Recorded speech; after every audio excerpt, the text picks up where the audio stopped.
Gênesis capítulo 13, eu vou ler do verso 1 ao verso de número 18, diz assim: Saiu, pois, Abrão do Egito para o Neguebe, ele e sua mulher, e tudo o que tinha com ele, e Ló com ele. Era Abrão muito rico, possuía gado, prata e ouro. Fez as suas jornadas do Neguebe até Betel, até o lugar onde primeiro estivera a sua tenda entre Betel e Ai, até o lugar do altar que outrora tinha feito. E aí Abrão invocou o nome do Senhor. Ló, que ia com Abrão, também tinha rebanhos, gado e tendas. E a terra não podia sustentá-los, para que habitassem juntos, porque eram muitos os seus bens, de sorte que não podiam habitar um na companhia do outro. Houve contenda entre os pastores do gado de Abrão e os pastores do gado de Ló. Nesse tempo, os cananeus e os ferezeus habitavam essa terra.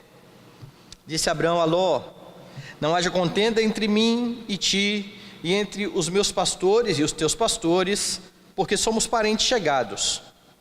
Acaso não está diante de ti toda a terra? Peço-te que te apartes de mim. Se fores para a esquerda, irei para a direita. Se fores para a direita, irei para a esquerda. Levantou Ló os olhos e viu toda a campina do Jordão, que era toda bem regada, antes de haver o Senhor destruído Sodoma e Gomorra, como o jardim do Senhor, como a terra do Egito, como quem vai para Zoar. Então Ló escolheu para si toda a campina do Jordão e partiu para o oriente. Separaram-se um do outro. Habitou Abrão na terra de Canaã e Ló nas cidades da campina, e ia armando as suas tendas até Sodoma. Ora, os homens de Sodoma eram maus e grandes pecadores contra o Senhor. Disse o Senhor a Abrão, depois que Ló se separou dele: ergue os olhos e olha desde onde estás para o norte, para o sul, para o oriente e para o ocidente, porque toda esta terra que vês, eu te darei a ti e a tua descendência para sempre. Farei a tua descendência como o pó da terra, de maneira que se alguém puder contar o pó da terra, então se contará também a tua descendência. Levanta-te, percorre esta terra no seu comprimento e na sua largura, porque eu te darei. E Abrão, mudando as suas tendas, foi habitar nos carvalhais de Manre, que estão junto a Hebrom, e levantou ali um altar ao Senhor. Vamos orar. Eterno Deus, teu povo está mais uma vez congregado nessa noite na tua presença, ansiando por ouvir a tua voz. Que o Senhor venha falar conosco por meio da tua palavra, Pai bendito. Que a tua palavra instrua o nosso coração, a fim de vivermos para a tua glória e não pecarmos contra ti. Que nessa noite, ó Deus, o Senhor venha tratar conosco segundo a tua boa vontade, em nome e por amor de Jesus, que nós oramos e agradecemos. Amém.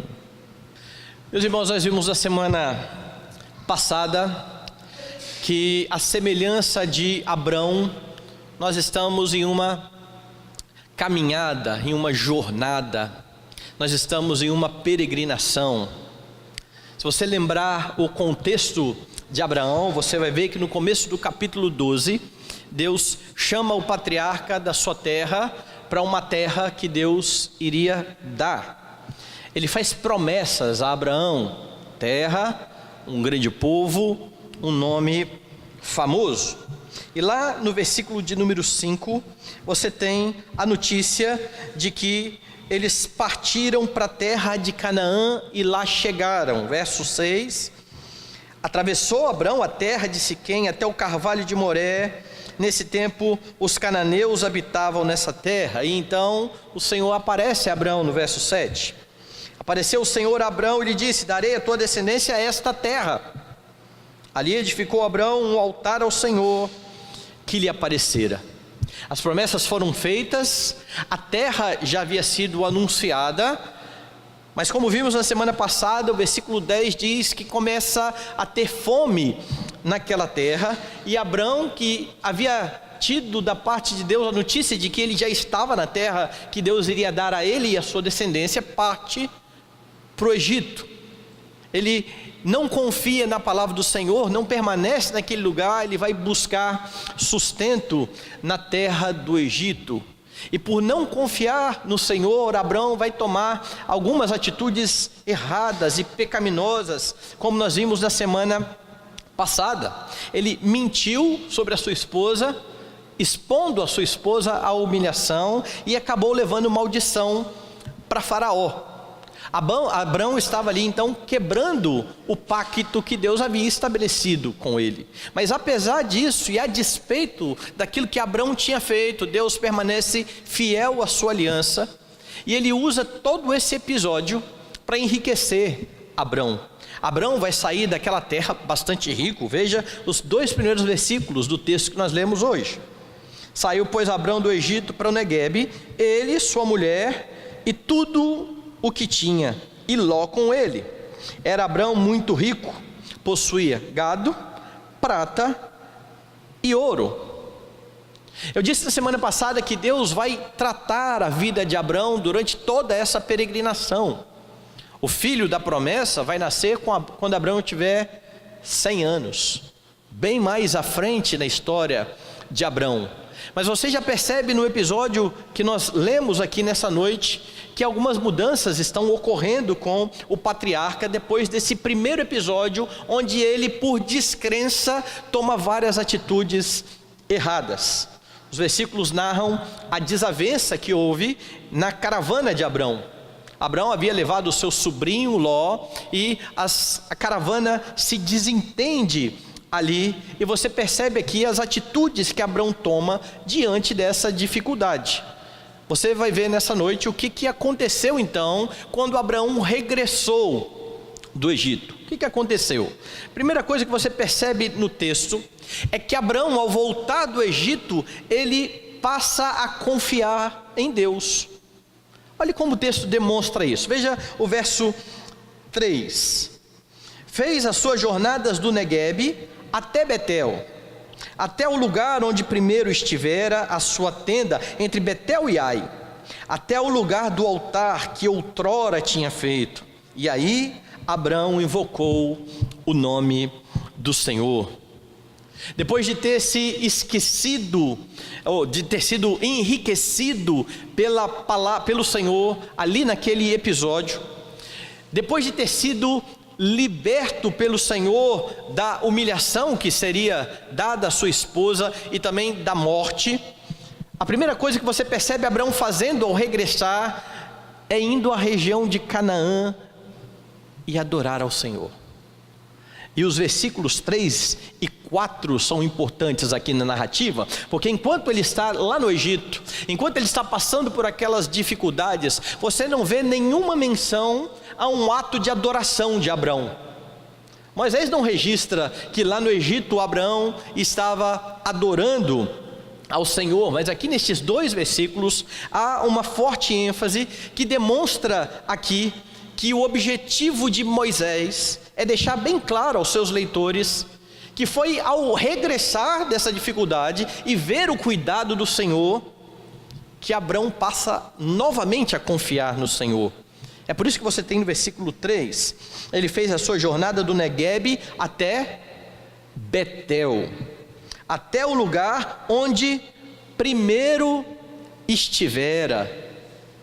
O primeiro lugar onde esteve a tenda, a habitação de Abrão, onde Abrão estava na presença do Senhor.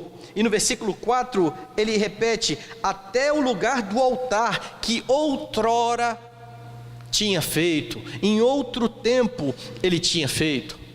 É como se Moisés estivesse dizendo aos seus leitores o seguinte: olha, depois que Abrão retornou do Egito, ele voltou à sua primeira condição, tendo fé no Senhor. Depois que Abrão passou por toda aquela experiência de livramento e de perceber o cuidado do Senhor, ele pôde novamente colocar o seu coração na palavra do Senhor.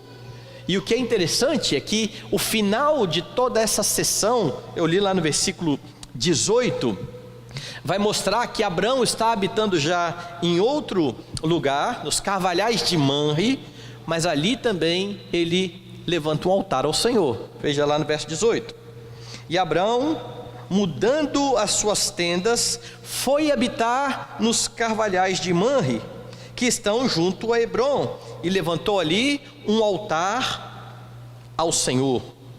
A confiança de Abrão aqui está expressa pelos seus atos de adoração. Lá no versículo de número 4, onde ele volta para o primeiro altar, e lá no versículo 18, onde faz menção a um outro altar. Eu já disse isso e eu vou repetir aqui.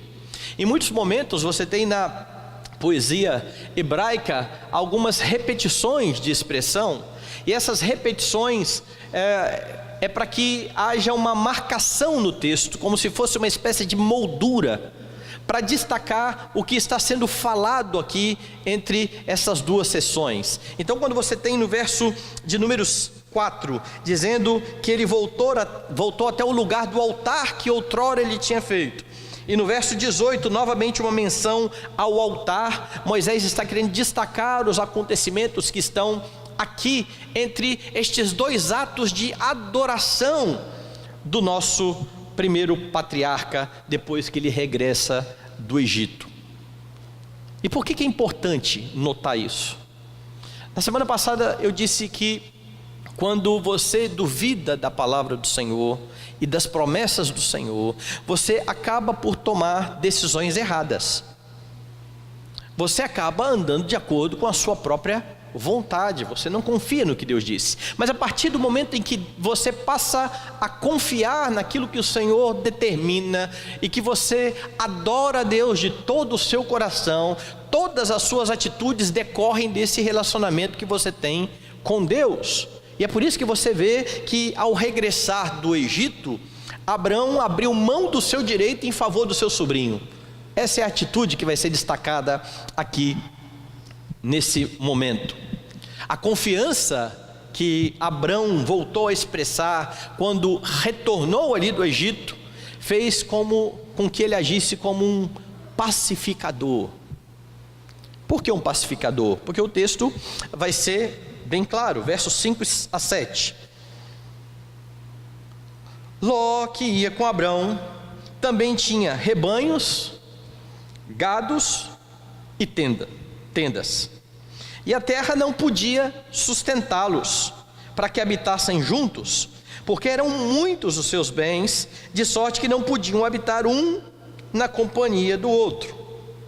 Houve contenda entre os pastores de gado de Abrão e os pastores de gado de Ló. Nesse tempo, os cananeus e os ferezeus habitavam essa terra. A notícia aqui é que eles possuíam tantos bens, tanto gado, que aquilo que tinha na terra não bastava.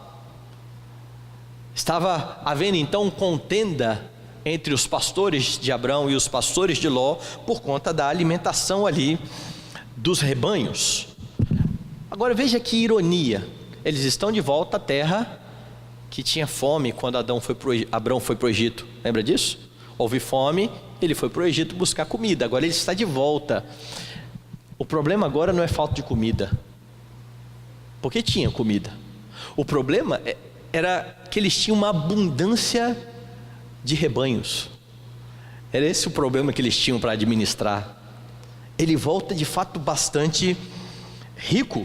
Chega a ser de fato uma ironia, porque o problema não é a escassez de comida absoluta, mas a abundância dos rebanhos. Agora, diferente da história anterior, em que Abraão pensou somente em si, a fome, o que eu preciso fazer? Eu preciso ir lá buscar comida. Ele pensou somente no seu bem-estar. Quando ele chega no Egito, corre o risco de morrer por causa da sua esposa, e mente, e coloca a sua esposa em maus lençóis, em que ele está o tempo todo pensando apenas no seu bem-estar. Dessa vez, você tem um Abrão diferente. Você não tem um Abrão pensando na sua vida, nos seus direitos. O Abrão do capítulo 13 usa de bondade para com seu sobrinho. Ele percebe o problema, a contenda ali, e para pacificar a situação, entendendo que seria muito melhor que separassem ali em 2 bandos, ele deixa que Ló faça a escolha em primeiro lugar. Veja aí os versículos 8 e 9. Disse Abrão a Ló: não haja contenda entre mim e ti, entre os meus pastores e os teus pastores, porque somos parentes chegados. Acaso não está diante de ti toda a terra? Peço-te que te apartes de mim. Se fores para a esquerda, irei para a direita. Se fores para a direita, irei para a esquerda. Agora veja aqui o contraste das atitudes. Ló ouve de Abrão que ele vai ser o primeiro a escolher. Ló só está nesse momento, nesse lugar, porque Abrão o levou. Deus disse lá no capítulo 12: sai da sua terra, da sua parentela, da casa do teu pai, vai para a terra que eu vou te mostrar. E aí lá no versículo 4 você vê: partiu pois Abrão como lhe ordenara o Senhor, e Ló foi com ele. Quem ouviu da parte do Senhor a ordem para deixar a terra e ir para uma terra prometida foi Abrão. Ló foi juntamente com ele na caravana. E agora então Ló, que é aquele que é mais novo que Abrão, não pensa em honrar o seu parente mais velho, não pensa em honrar aquele que é o líder da caravana e aquele que ouviu da parte de Deus as promessas. O que acontece aqui é que Ló pensa somente em si mesmo, e aí então ele vai tomar uma decisão confiado nos seus olhos, naquilo que ele podia perceber. A escolha aparentemente era de fato a melhor a se fazer. Veja o que o texto vai dizer a partir do versículo 10. Levantou Ló os olhos e viu toda a campina do Jordão, que era toda bem regada, antes de haver o Senhor destruído Sodoma e Gomorra, como o jardim do Senhor, como a terra do Egito, como quem vai para Zoar. Então Ló escolheu para si toda a campina do Jordão e partiu para o Oriente. Separaram-se um do outro. Este homem olha, percebe a terra e diz: o lugar de prosperidade é aquele, é para lá que eu vou.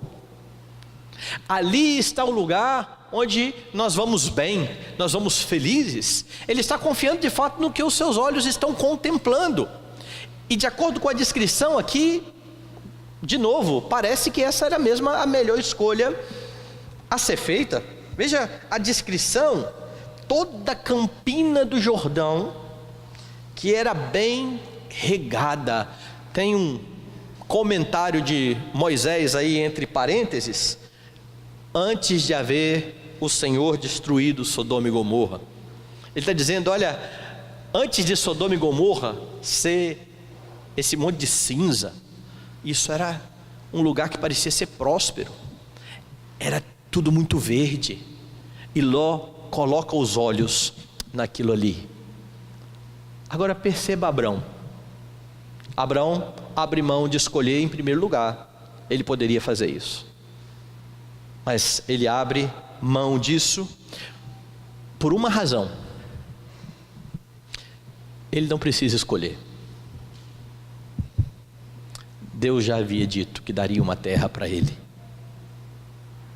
E mesmo diante de um cenário onde Ló poderia escolher o melhor lugar, já que ele está dando a primazia da escolha, Abraão está bem tranquilo, porque agora ele está de novo confiante em Deus e naquilo que Deus disse que iria fazer. Sai da sua terra, da sua parentela, e vai para a terra que eu vou te mostrar.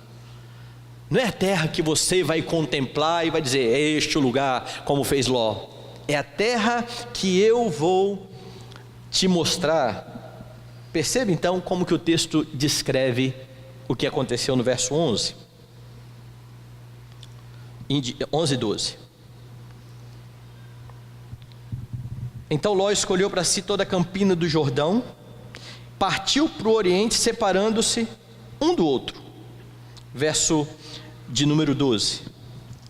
Habitou Abrão na terra de Canaã, e Ló nas cidades da campina, e ia armando as suas tendas até Sodoma.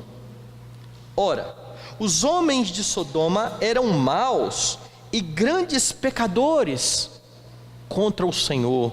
Veja o que Moisés está falando aqui.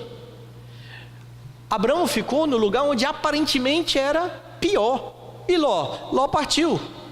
Ló partiu para os lados de Sodoma e Gomorra. E a ideia aqui do texto é que ele ia montando as suas tendas, ele ia expandindo o local onde ele estava, até chegar lá. E então Moisés faz uma declaração no verso de número 13: os homens de Sodoma eram maus e grandes pecadores contra o Senhor. E ele está mostrando aqui, ou está constatando aqui, a má escolha de Ló. Apesar de ser um lugar próspero, apesar de ser um lugar que aparentemente seria melhor para criar o gado, aquele local estava cheio de pessoas, de homens que não temiam o Senhor, e que são descritos aqui como grandes pecadores diante do Senhor. Mas Ló não se importa com isso. Ló quer chegar naquele lugar, naquela terra onde ele acha que haverá prosperidade. E quanto a Abrão? Quando Abrão regressou do Egito, depois de ser benevolente com o seu sobrinho, Abrão teve a promessa da bênção confirmada por Deus. E a promessa começa com um contraste. Veja de novo o verso 10. Levantou Ló os olhos e viu toda a campina do Jordão. Escolha Ló. Então Ló se levanta, contempla aquele lugar. Ele levanta os olhos e vê. Veja o versículo 14. Disse o Senhor a Abrão, depois que Ló se separou dele: ergue os olhos e olha desde onde estás para o norte, para o sul, para o oriente e para o ocidente. Diferente de Ló, que levantou os olhos, é Deus em que toma a iniciativa e fala assim: agora Abrão, você levante os olhos e olhe para onde eu vou te mostrar, para onde eu vou te apontar. E aí no verso 15 você tem: porque toda esta terra que vês, eu te darei a ti e a tua descendência para sempre. E aí você então de novo vê o motivo de Abrão ter sido benevolente. Ele pode ser bom porque ele confia em Deus. Ele sabe que Deus não vai dar o pior para ele. Deus havia feito promessas. Deus tem uma terra. Deus me dará uma posteridade. Deus me dará um nome famoso. Eu confio nisso. E agora Deus está dizendo: olhe, é essa terra. Levante os seus olhos.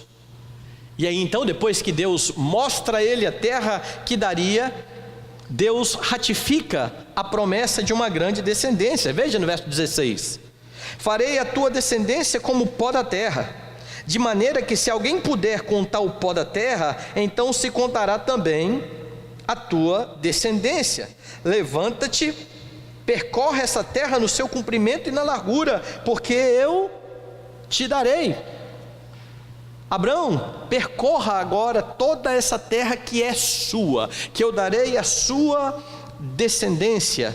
E o texto vai mostrar e vai terminar com uma expressão de confiança de Abrão, porque é depois disso que Abrão volta a construir um outro altar, naquele lugar que Deus havia dito que daria a ele. 18. E Abrão, mudando as suas tendas, foi habitar nos carvalhais de Manre, que estão junto a Hebrom, e levantou ali um altar ao Senhor. Pela fé, Abrão confiou na promessa do Senhor. Mas o que ele estava fazendo aqui, de fato, era voltar a confiar. Veja os períodos. sai da sua terra, da sua parentela, vai para a terra que eu vou te mostrar. Ele confia e vai. Depois disso, ele não confia em Deus, peca contra o Senhor. Agora ele retorna e ouve de novo: essa é a terra que eu vou te dar. Se você voltar lá para o capítulo 12, você vai ver que aquilo que Deus está falando para Abrão, depois que ele volta a confiar em Deus, é o mesmo que Deus já havia dito lá no capítulo 12. Veja lá, versículo de número 6. Atravessou Abrão a terra em Siquém, até o carvalho de Moré. Nesse tempo os cananeus habitavam esta terra. Apareceu o Senhor a Abrão e lhe disse: darei à tua descendência esta terra. Ali edificou Abrão um altar ao Senhor que lhe aparecera. Se você for lá no versículo de número 15 do capítulo 13: porque toda essa terra eu te darei a ti e a tua descendência, farei a tua descendência como o pó da terra. Versículo 18: Abrão adora ao Senhor. Você tem uma repetição de fatos. O que Deus havia dito no começo, e que Abrão titubeou e não creu, e por conta disso tomou tantas atitudes erradas, é novamente ratificado. Abrão, a minha palavra está de pé. Abrão, você pode confiar. E é isso que você percebe aqui em todo o texto, a confiança no Senhor fazendo com que Abrão tome atitudes corretas. Então o que você tem aqui? Você tem Abrão com uma postura totalmente diferente daquela que ele teve na história anterior. Porque se antes ele estava incrédulo, agora ele está totalmente confiante em Deus. E é exatamente isso que muda as ações de Abrão. Eu comecei a falar da nossa peregrinação na semana passada, e falei que nessa peregrinação o Senhor também vai mudar o nosso coração, da forma como Ele está fazendo aqui com o patriarca, da forma como Ele está fazendo aqui com Abrão. Quanto mais perto de Deus, quanto mais confiante em Deus, mais ações parecidas com as de Jesus Cristo, o nosso Redentor e também o nosso maior modelo. O que nós podemos pensar então de forma prática depois de entender esse texto? Primeira coisa que você precisa entender: a adoração a Deus precisa estar presente na sua vida em todo o tempo. Não foi assim com Abrão. Quando ele foi ao Egito, não há menção à adoração. Mas quando ele retorna, depois de perceber que mesmo em seu pecado e em sua falha, Deus continuava fiel ao pacto, Abrão volta à adoração. Ou seja, você não precisa fazer como Abrão, sofrer com o seu pecado, para lembrar que você precisa confiar em Deus. Agora há pouco eu estava no estudo de homens ali, e a gente falava sobre isso. Nós temos maneiras de aprender. Nós podemos aprender quebrando a cara ou olhando para a Bíblia. Não, foi ontem, né? Eu acho que eu falei. Quebrando a cara ou olhando para a Bíblia. Foi ontem no estudo de casais. Tudo que está escrito foi escrito por nosso ensino. Essas coisas estão registradas para que saibamos como devemos nos portar diante de Deus. Muitos dos nossos irmãos do passado já cometeram pecados que nós poderíamos evitar se conhecêssemos a história, ou mais ainda, se crêssemos de todo o coração naquilo que a Escritura diz. Porque por vezes, ainda que saibamos o caminho que Deus tem traçado para nós, nós ainda queremos tomar posições e atitudes segundo os desejos do nosso coração, e que muitas vezes estão totalmente opostos àquilo que Deus tem revelado na palavra. O seu lema não pode ser vivendo e aprendendo. Esse não é o lema do cristão. Você não vê as pessoas dizendo isso, né? Passa por algum problema, é vivendo e aprendendo. Você não precisa ter esse lema. O lema do cristão é outro, é aprenda para poder viver. Esse é o lema cristão. Tudo que você precisa para a sua vida e para a sua piedade está aqui. Nós não vivemos para aprender, nós aprendemos para poder viver uma vida agradável diante de Deus. Tudo que nós precisamos para a vida e piedade, o Senhor já nos tem revelado na Escritura. Ele não deixou o seu povo tateando.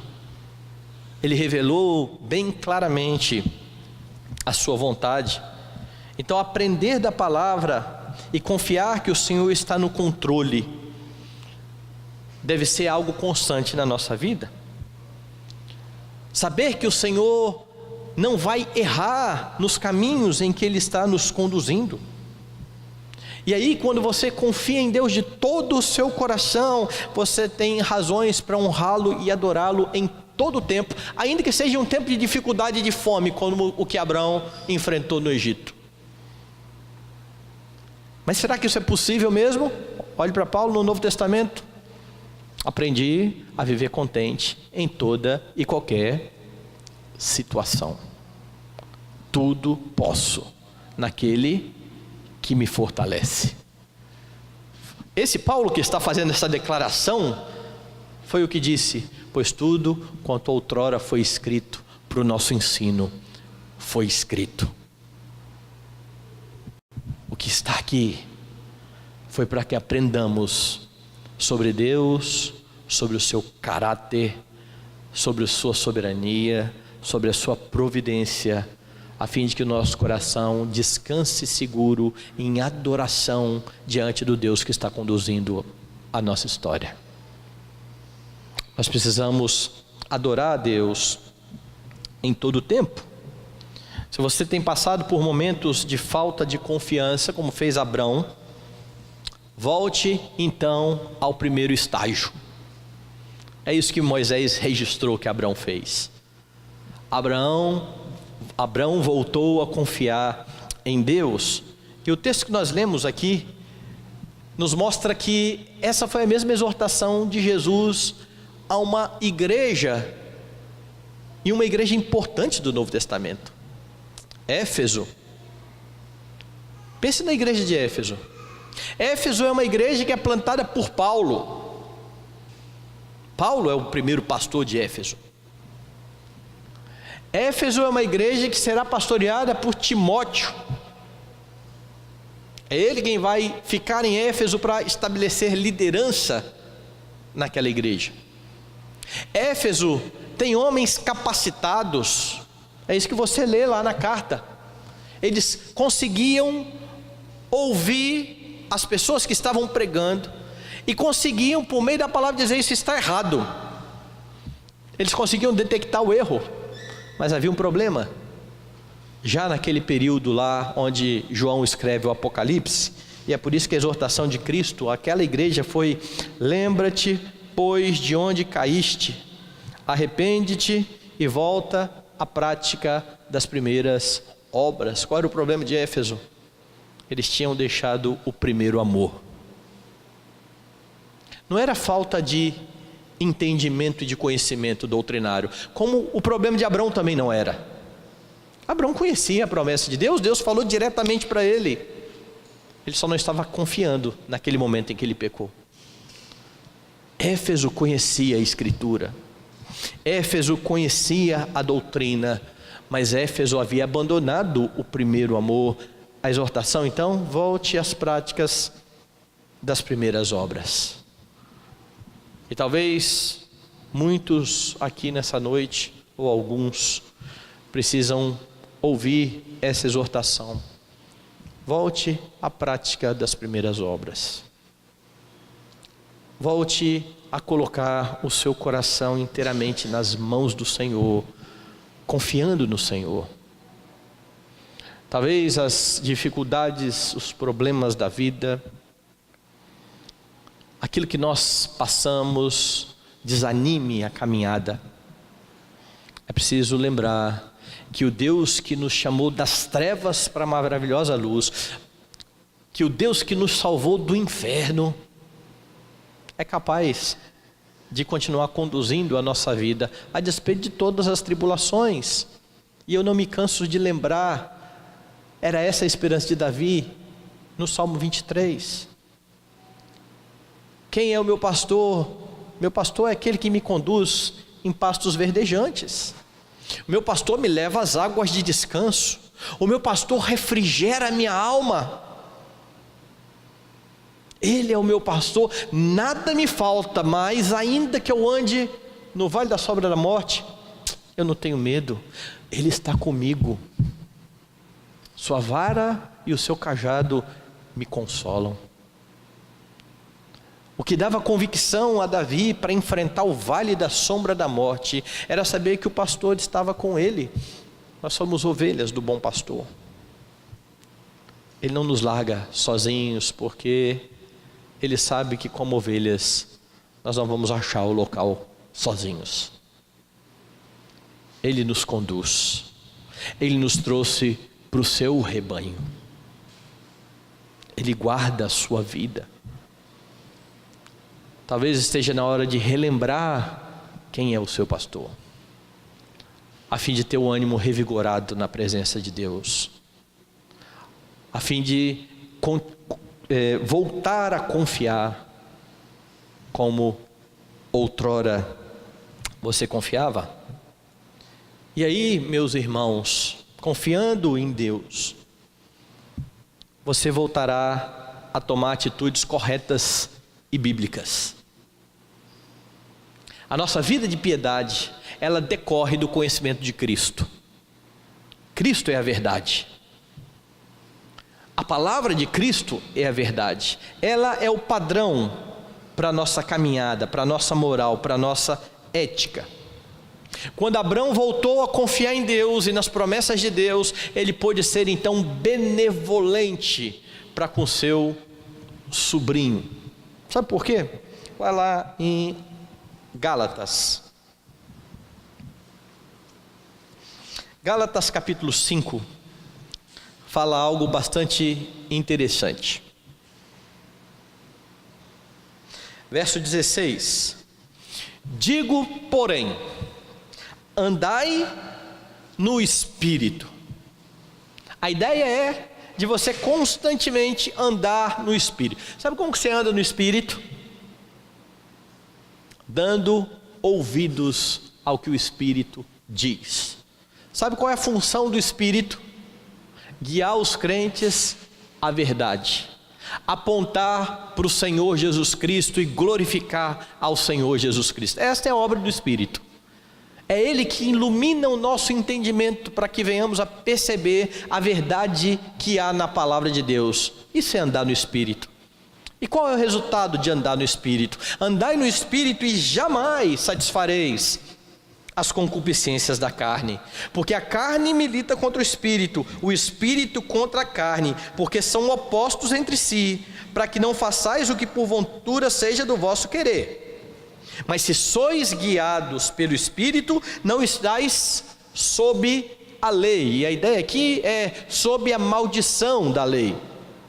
Ora, as obras da carne são conhecidas, e são prostituição, impureza, lascívia, idolatria, feitiçarias, inimizades, porfias, ciúmes, iras, discórdias, dissensões, facções, invejas, bebedices, glutonarias e coisas semelhantes a estas, a respeito das quais eu vos declaro, como outrora vos preveni, que não herdarão o reino de Deus os que tais coisas praticam. Então veja que quando você anda na carne, o resultado é pecado atrás de pecado, uma vida centrada em si mesmo, buscando prazeres. Mas se você anda no Espírito, diz então Paulo, o fruto do Espírito é amor, alegria, paz, longanimidade, benignidade, bondade, fidelidade, mansidão, domínio próprio. Por que Abraão foi benigno? Por que Abraão foi bom para com Ló?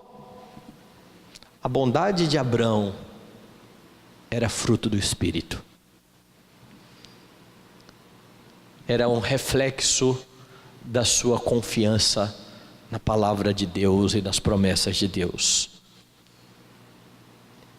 E vai ser assim com você.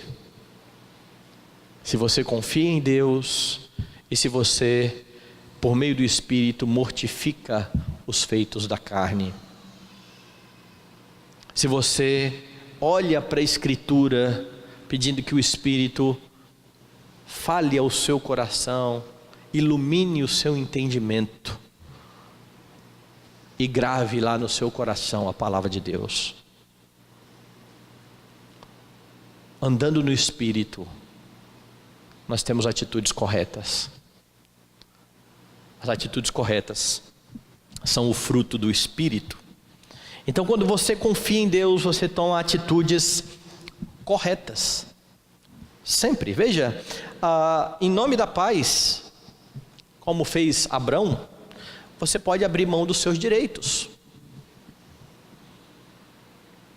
Abrão tinha o direito de escolher a terra. Era ele o chefe da caravana, era ele o mais velho. Mas há problema, a guerra, vamos acabar com a guerra. Ele abre mão do seu direito. Isso te lembra alguma coisa? Lembra de Tiago? De onde procedem guerras e contendas que há entre vós? De onde, senão, dos prazeres que militam na vossa carne?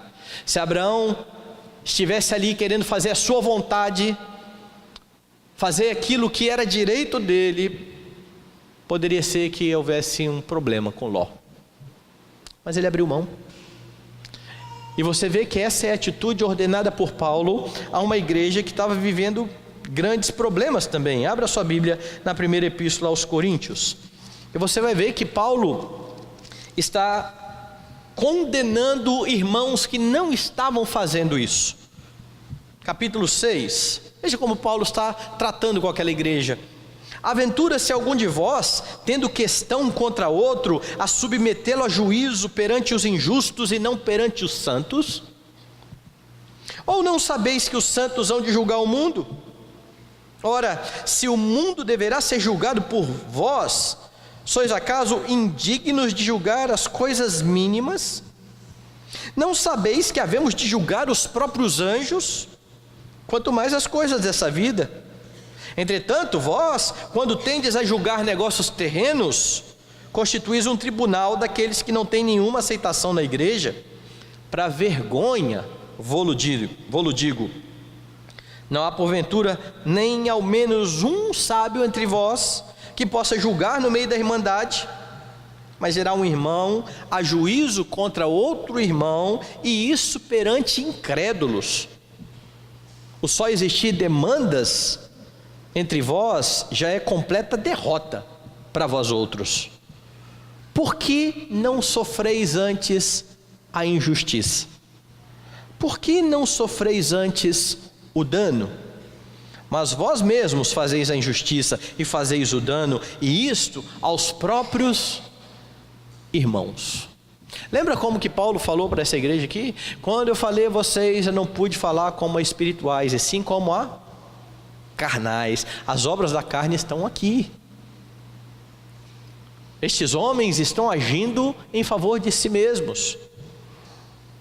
A demanda, bom, deve ter algum sábio na igreja para julgar, mas não tem ninguém que possa julgar.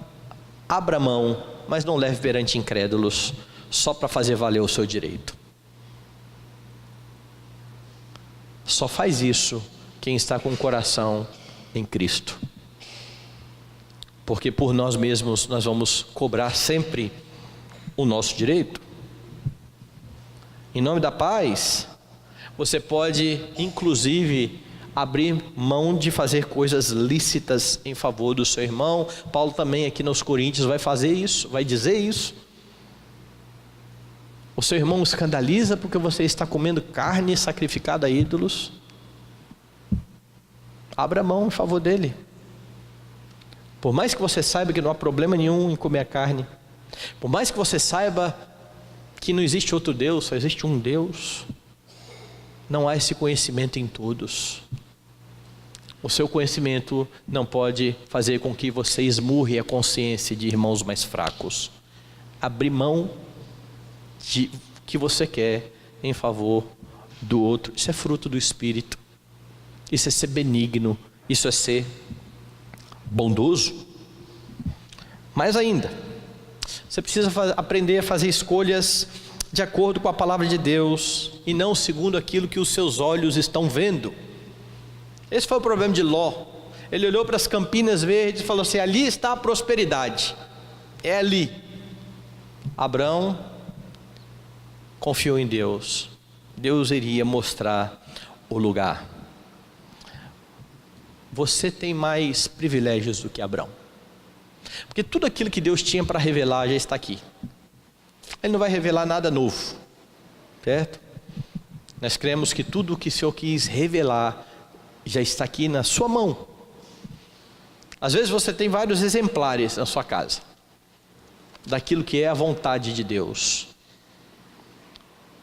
Então faça as suas escolhas pautados nisso. Conheça a Escritura. Você quer ver um momento onde as pessoas escolhem de acordo com o que os olhos veem? Casamento. De acordo com o que meu olho vê, vi, gostei, tá legal. Cristão? Não. Já há um problema. Mas é honesto, mas é trabalhador, mas é tão bonito, mas não é crente. Não escolha de acordo com seus olhos, escolha de acordo com a palavra. E a Escritura nos dá orientações bastante precisas para isso. Você quer uma boa carreira? Olhe para a Escritura. Haja de forma ética. Não passe pessoas para trás. Não tente se aproveitar. Não. Haja em conformidade com aquilo que Deus estabelece, e não com as oportunidades que você acha que vai ter, ainda que você quebre só um pouquinho aqui da lei do Senhor. Não é de acordo com o que os seus olhos veem, é de acordo com aquilo que o Senhor tem estabelecido. Nos nossos dias, as pessoas mudam de igreja, não de acordo com aquilo que Deus diz. Há momentos para mudar de igreja? Eu creio que sim. Eu creio que sim. Mas as pessoas mudam de igreja porque não gostou da música, porque não gosta do banco da igreja, porque alguém ofendeu ele na igreja e não houve reconciliação, e deveria. Conflitos não são motivos para pessoas abandonarem a igreja. Porque ali tem um monte de pecador. Sim. Essas não são razões para sair da igreja. As razões para sair da igreja são aquelas que os reformadores colocaram a respeito de uma igreja fiel. Não há pregação fiel da palavra, vai embora. Não há correta ministração dos sacramentos, ceia e batismo. Pessoas vêm para a igreja de qualquer forma, são recebidas, batizadas de qualquer forma. A ceia é blasfemada. Havia esse problema na época da reforma, e as igrejas parece que não ouvem não olham para a história e repetem os mesmos erros. A gente estava conversando e eu estava ouvindo a novidade do momento nas igrejas, e presbiterianas algumas. A ceia é servida, tem visitantes não crentes na igreja. O que você faz com os não crentes? Sirva uma uva, para eles não se sentirem excluídos da comunidade. Isso é perversão da ceia. A ceia é exatamente para mostrar quem é de Deus e quem não é de Deus. Os sacramentos foram dados para isso, para mostrar a diferença, mas não politicamente correto. Por uma razão dessa, saia da igreja. Se não há disciplina na igreja,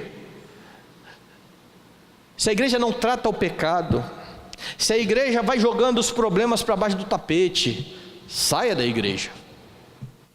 Mas não há outras razões para sair da igreja. Aqui temos um corpo composto de pecadores, que vão ajudar uns aos outros nessa caminhada, e que estão sendo transformados pelo Senhor Jesus Cristo nessa caminhada. Mas às vezes as pessoas mudam de igreja por aquilo que elas estão superficialmente gostando ou não gostando, por aquilo que elas estão vendo. nós precisamos tomar atitudes bíblicas. Quando você abre mão do que é direito para pacificar situações, pode parecer algo injusto. Mas pastor, está errado esse negócio. Como é que eu estou certo e vou abrir mão? Pense então que para pacificar a guerra entre o homem e Deus, o próprio Deus, na pessoa do Filho, abriu mão da sua glória. Deus poderia simplesmente fulminar todo mundo. Ele estava com toda a razão para isso. Ele tem todo o direito de fazer isso. Mas ele abriu mão da sua glória, assumiu forma de servo, foi obediente até a morte, e morte de cruz, para que você, representado no pacto por meio de Jesus Cristo, pudesse se juntar à comunidade dos crentes. Abra sua Bíblia em Filipenses, texto que nós lemos durante a liturgia, capítulo 2, a partir do verso de número 5.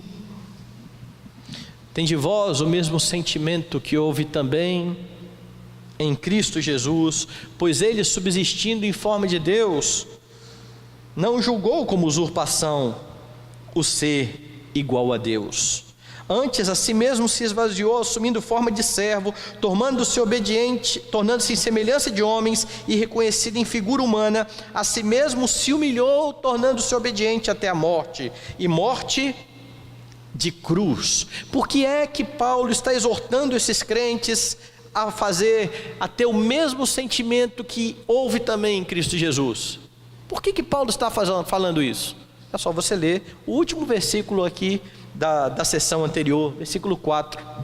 Não tenha cada um em vista o que é propriamente seu, senão também cada qual o que é dos outros. Tenha o mesmo sentimento de Cristo Jesus.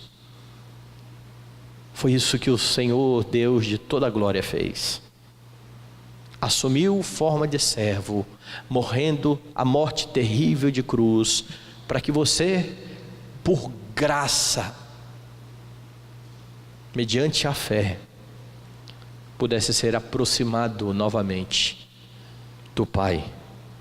E por causa disso, Jesus Cristo é digno de toda honra, glória e louvor, porque ele abriu mão de sua glória, viveu como nós, foi tentado como nós, e sem pecado assumiu o nosso pecado para morrer em nosso lugar, livrando-nos da ira vindoura. Daí Paulo continuar dizendo: pelo que também Deus o exaltou sobremaneira, e lhe deu o nome que está acima de todo nome, para que ao nome de Jesus se dobre todo o joelho, nos céus, na terra e debaixo da terra, e toda língua confesse que Jesus Cristo é o Senhor, para a glória de Deus Pai. Se você já creu em Cristo, Ele é o seu Redentor, e Ele também é o seu grande modelo. Se porventura você está aqui, mas ainda não creu em Cristo, peça perdão dos seus pecados, confesse os seus pecados e receba pela fé o perdão de Cristo Jesus,